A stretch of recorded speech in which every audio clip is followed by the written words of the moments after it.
clic para abrir la ventana al tema de hoy, sexualidad y entornos virtuales. Hay alguien que ha trabajado mucho, sobre todo estos 2 años de pandemia, le puso mucha lupa a esta situación de todo lo que tiene que ver con la digitalidad, la virtualidad y las relaciones de placer. Vamos a presentarles entonces a Luciana Pecker, que ella nos compartía su mirada sobre este tema. Ella la molestamos recurrentemente para distintas consultas y ahí está siempre colaborando. En este caso queríamos agradecerle que nos dedicara este ratito entre sus distintos compromisos laborales. Luciana, para quienes no la conocen, es periodista especializada en género, escribe en los suplementos feministas Las 12 de Página 12, es autora de los libros Putita Golosa, La Revolución de las Hijas, La Revolución de las Mujeres, Mujeres Ferroviarias y su último material que se llama Sextéame. Y en el audio nos va a hablar de esto que les mencionaba, el sexting o sexo virtual, que es una práctica que se ha ido ampliando en nuestras, sobre todo en las generaciones más jóvenes, bueno, las otras también, ¿no? De a poco se ha ido extendiendo esta práctica mucho más durante la pandemia, y de lo que se trata básicamente es que el amor y el sexo habiten nuevas significaciones, que puedan haber nuevas situaciones de placer, pero donde también hay que prevenirnos de las violencias. La educación sexual integral tiene que poder incorporar hablar del sexteo, porque es una de las formas de comunicación que existían antes de la pandemia, pero se usaron todavía mucho más durante el encierro y la pandemia y tienen sus propios códigos. En algunos casos pueden, igual que el sexo, ser muy placenteras, ser formas que además contribuyen a que las mujeres y las chicas puedan liberar la palabra, contar lo que les gusta, conocer a alguien, ¿no? Llegar a tener una situación previa de diálogo que siempre es tan difícil cuando llega el momento del sexo a través del texto, y también poder erotizarse a través de fantasías que no solo son presenciales, pero otras veces se puede también sufrir situaciones que son de incomodidad, de agresión o de sentirse despreciadas, y en otros casos, que además pasa y mucho, que se generen nuevas formas de violencia o que se apliquen las formas clásicas de violencia, ¿no? Esto, bueno, está súper desarrollado en el libro Sextéame y en diversas notas que escribí, y especialmente también hay una diferencia en los lugares donde se vive. No es lo mismo en pueblos que en ciudades urbanas, porque muchas veces esas agresiones en lugares chicos, la violencia digital crece y las mujeres o las chicas quedan más señaladas, por lo que también la ESI tiene que tener un enfoque federal. La importancia de que hablemos de estos temas también en la educación, en los espacios educativos, también hablar de qué ocurre con el sexo en las redes. Y como bien decía Luciana, tener en cuenta esto, que las redes nos invitan de alguna manera a que algunas inhibiciones se bajen, ¿no? Hay como cierta idea de libertad dentro de las redes, pero bueno, todo eso también implica educarnos en una responsabilidad afectiva también. Dentro de este contexto de cuarentena y de pandemia, también se incrementaron, aumentaron, crecieron, se multiplicaron los soportes virtuales en las prácticas sexuales. Y por eso también hay un mayor uso de aplicaciones, de estas aplicaciones de citas, de estas aplicaciones en donde se encuentran adolescentes, jóvenes, y de esto nos va a hablar Vilma Rosicewski, que es esta médica ginecóloga que les comentábamos.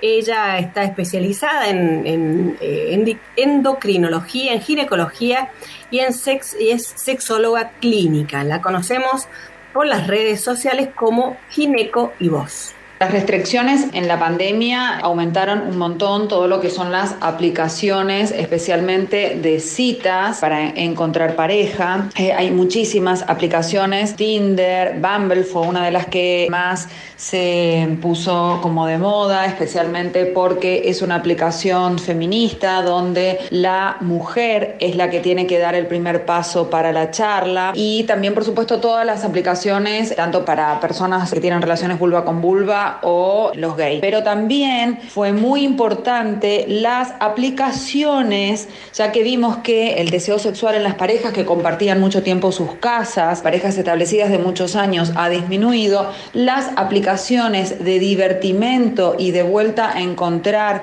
como una complicidad en la pareja también tuvieron su protagonismo. Por ejemplo, aplicaciones como Desire fue, un golazo, donde, las parejas podían compartir travesuras y esto aumentaba muchísimo el deseo. Pero así también vimos otro tipo de aplicaciones como OnlyFans, que muchos padres están preocupados, ya que fue una aplicación donde muchas chicas, o varones también por supuesto, pero más fue el sexo femenino porque el mayor público es masculino, ponían fotos o también videos, y es una aplicación donde esas fotos y videos donde las chicas mostraban su cuerpo o tenían contacto con su cuerpo, y esa sí fue una de las aplicaciones donde más éxito y más bajadas tuvo en la pandemia, y muchísimas personas se bajaron y pagan estas fotos de estas personas que colocan.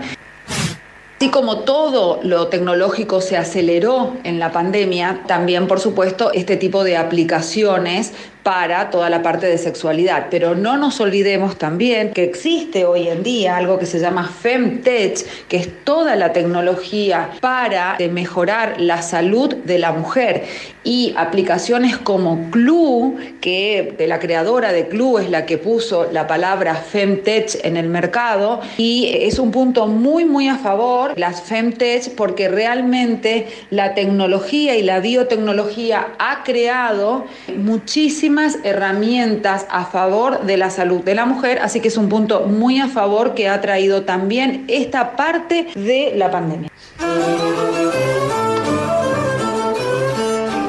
Interesante todo lo que nos estaba diciendo Vilma, la verdad que nos quedaríamos escuchándola un poco más, y por eso también la producción abusó un poco de su generosidad y le pedimos un poco más. Les recordamos entonces que estamos escuchando a alguien que es más conocida en las redes como Gineco y Voz. Se llama Vilma, y a ella le pedíamos una reflexión sobre la utilización de las redes sociales como espacios de vinculación y de consulta sobre estos temas referidos a la sexualidad.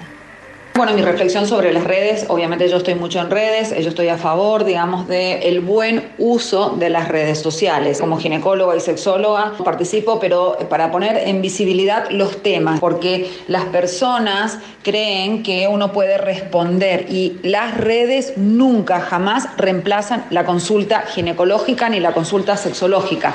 Nosotros no podemos responder mensajes privados con unas consultas de personas que no sabemos su historia clínica, quiénes son, todo el contexto y demás. Entonces, sí es verdad que yo recibo muchísimas preguntas anónimas y no se puede responder. Solamente podemos responder lo que es general, pero no lo particular. Lo particular, por supuesto, cada persona tiene que ir a la consulta ginecológica. Yo entiendo que a veces se pueden enojar, como todos, cuando uno responde sos la genia, cuando no respondes sos odiada, pero la realidad es que no se puede responder sin conocer a la persona. Nunca reemplaza la consulta ginecológica.